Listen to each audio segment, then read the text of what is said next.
In December 2016, the GASB issued an invitation to comment titled Financial Reporting Model Improvements Governmental Funds. Its purpose is to gather feedback from governments, public accounting firms, municipal bond analysts, and other stakeholders on 3 alternatives to what information is reported in governmental fund financial statements.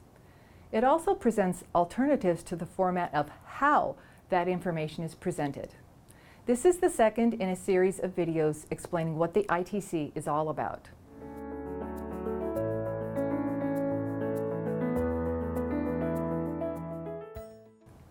First, I'd like to explain what information is reported in the governmental fund financial statements and how it is different from other financial statements.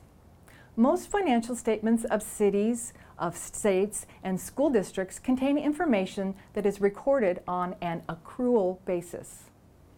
Accrual reports all types of assets and liabilities, from cash to capital assets, and all inflows and outflows of resources, both those that involve cash and those that do not, such as depreciation expense.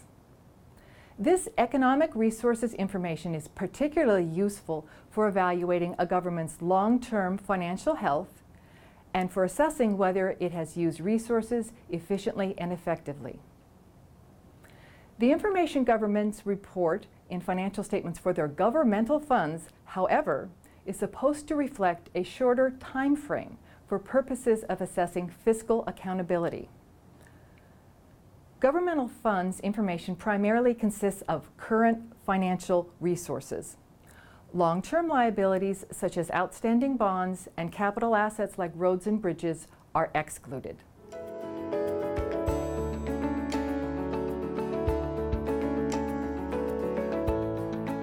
The existing information in governmental funds has been reported for decades and is widely used.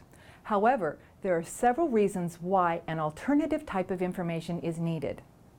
If you started from scratch to create information with a shorter time frame perspective, you wouldn't end up with current financial resources. This model developed based on prevalent practices over many years, and it suffers from at least 3 major shortcomings.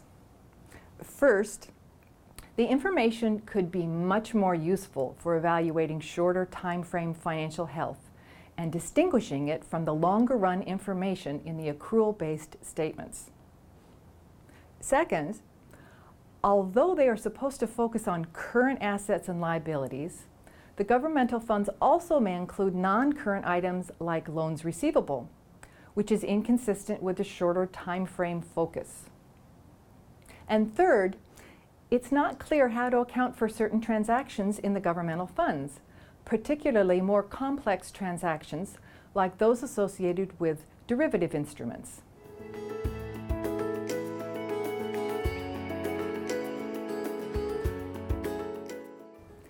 The alternatives for what information is reported in governmental funds that are presented in the invitation to comment are called near-term financial resources, short-term financial resources, and long-term financial resources. These alternatives were developed to make governmental funds information more useful. We're seeking your input on which of these alternatives would be most valuable to you, or which aspects of each alternative you consider most useful. In addition, your feedback on the alternatives for how the information is presented, such as the format of the statements, the use of specific terminology, the addition of a concise reconciliation to the longer time frame focus information, and the possibility of a statement of cash flows also is important.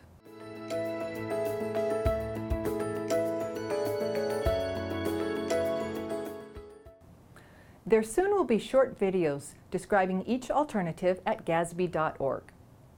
I encourage you to read the ITC and provide feedback before the comment deadline of March 31st. You can also tell us what you think at public hearings and user forums being held in several cities around the country. Details about how you can participate can be found in the document as well.